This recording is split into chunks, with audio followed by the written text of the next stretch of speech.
Well, hello fellow crafters, Janine here with another DIY craft room hack. I'm sure you've seen a lot of YouTubers have protective mats on their work surfaces, and those are self-healing mats mostly that what you see. I mean, some of them use different things. Some of them use that Tim Holtz kind of silicone rubbery type craft mat that's really thin, and you know, it's actually something you probably fold up and ball up, but it's kind of a wood grain color. And it's just been in my experience, when I put something, you know, like my desktop has that kind of blonde wood grain look to it, and I find that it throws the white balance off on my videos sometimes. If my lighting's not real good, because I film right by a window, and I do use more lighting in addition to that. But if it's an overcast day, or if I'm filming in the evening and all I have is my craft room lighting, then if I don't have something white as a background, then it throws the white balance off on my videos. But not that craft mats are all that expensive. I mean, they're $20 to $25, and they can go up depending on what size you want. But not knowing if I was going to like the mat itself, how it was going to work in my craft area, for me that was an investment that, you know, that may or may not work for me, that I may or may not like. So I decided to go with something a little more affordable. I had a couple of different ideas. One of the ideas I had was, and these, I'm telling you these because if these are the items that you have on hand, then you use what you have on hand. I was thinking I could simply laminate some copy paper and then just kind of tape it down onto my work surface. I didn't love that idea.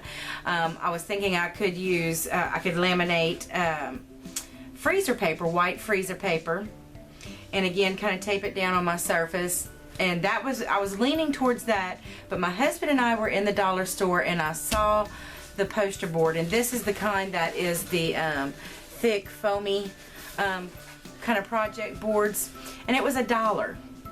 And I already have, because you guys know, you've seen me use clear contact paper in lots and lots of videos, so I already had a roll of contact paper on hand. But if you had to go buy the contact paper, that's going to run you about $5. So the most you're going to spend on this is $6. And what I liked about this is that the poster board is, I want to say it's 20 by 30 inches, give or take. That's its approximate measurements.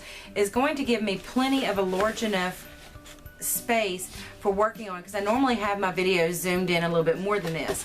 So when it's zoomed in, you're not going to see the edges of the poster board. It's just going to be a solid white background in my filming. I like the fact that it was a matte surface, so it's not going to glare. Now the contact paper is going to create a little bit of a glare, but again, the contact paper has a bit of a matte finish to it, so it's not going to be that bad. And it's not something I'm going to have to tape down, because it's not like it's weighty. It's not very weighty, but because of the size of it, it might shift around a little bit. But again, because you're not going to see the outside edges, it's not something that's going to be that noticeable on camera. But it's going to give me that white background to help me maintain consistent white balance in filming. So really, this is going to be super simple. I'm going to cut off a couple of pieces, because it's unfortunately the contact paper isn't wide enough to cover the entire surface. And I thought, well, I could just cover the middle of it and not worry about the outside edges, but I really would like the entire thing to be covered, and here's why. You're thinking, well, Janine, why don't you just use that? Why are you covering it with contact paper?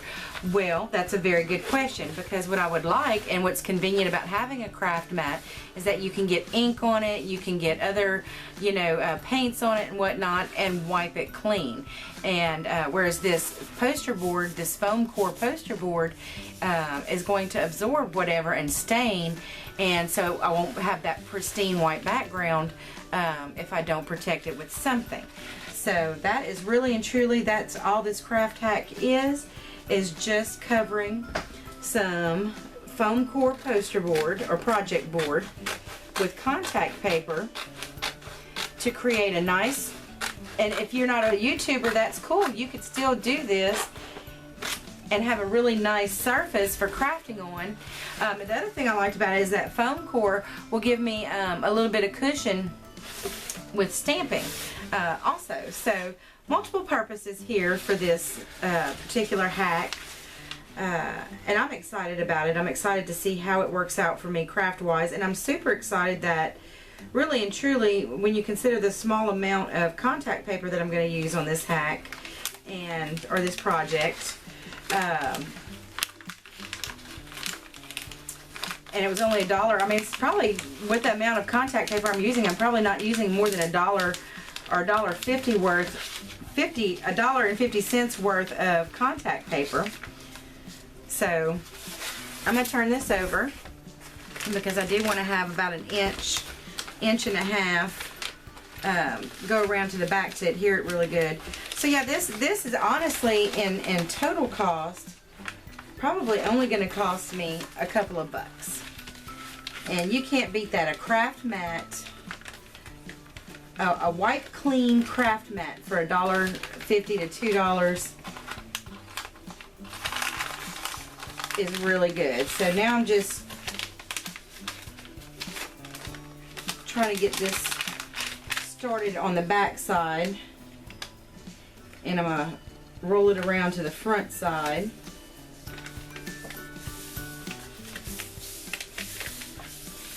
And because I don't want a lot of air bubbles, I'm going to do my best. Of course, sometimes with contact paper, you're going to get air bubbles no matter how hard you try, but I have found the best result you can get is if you just unroll a little bit, press out any air bubbles, and then roll out a little bit more, press out air bubbles, and so forth, and just keep going.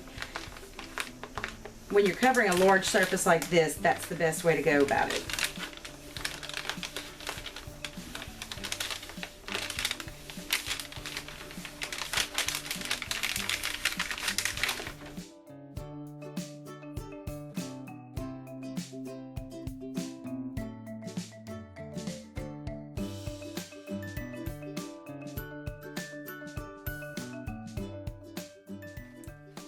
Okay, now I have to deal with the overlap here. So I'm going to cut this corner.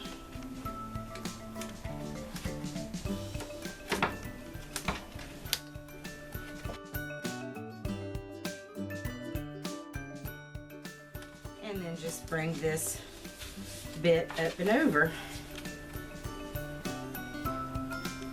Get my hair out of there. I shed like no other, I tell you. I think I'm going bald in my old age. Okay, so I'm not that old, but still, you know.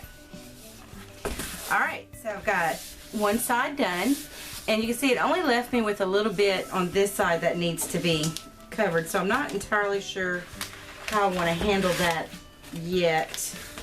If I want to do just a full overlap. I was kind of hoping not to have a seam in the middle of my filming area, but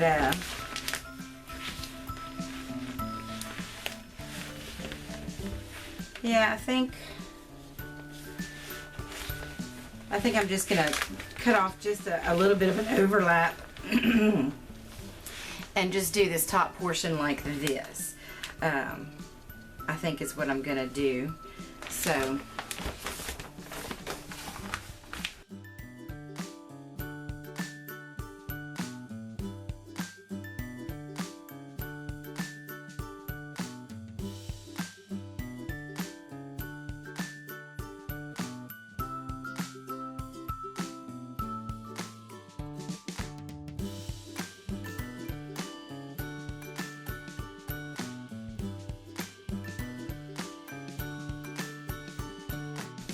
I like that this contact paper is not overly sticky. It does make it just a little bit easier to reposition and work out any kinks or any bubbles or things that maybe didn't go quite so.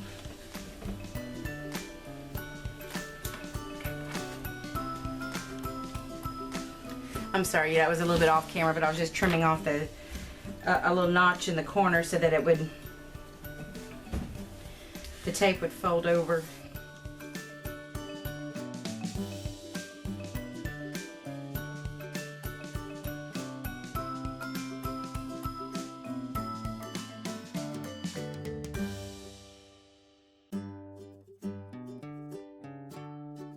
All right, now we have a DIY craft mat, and I don't know, it's kind of hard for me to tell in the viewfinder sometimes how things are going to look on actual video, but in the viewfinder this seam isn't that noticeable, but of course once I start editing the video it might be a little bit more noticeable, but that's okay. Most of the time that is going to be out of camera focus. Mostly what you're going to see is going to be in this area here, is mostly what you see on camera. But not that you guys need a demonstration, but I'm going to show you anyway why the contact paper. So I had some ink handy just for this part. See, so let's say, oh no, I got some ink on my beautiful white craft mat. No sweat. We can clean it right off. And of course I keep my hand sanitizer handy because it's great at getting up ink off of my work surface. And there we go. Clean as a whistle and ready to go for the next video. So there you go. There's my $2 craft / filming mat. Hope you are enjoying these craft hacks. Give me a thumbs up. Leave me some comments. Let me know if you've got some great ideas for some craft hacks that you can share with the rest of us. And if you'd like to see more of these craft hack type videos, let me know, because I would really like to know what you all would like to see. What are you enjoying? But as always, I appreciate it if you give me a thumbs up and click on my picture over here, and it'll bring you to my home page where you can subscribe. And if you would like to help me bring more of this content to you, there's going to be an iCard right about here that you can click on and make a donation to Janine's Craft Room and help me cover some of the expenses of bringing these videos to you. But if you are not so moved, that is okay. Just know that I appreciate you being here and watching my videos. And as always, you have a very blessed day. Bye now.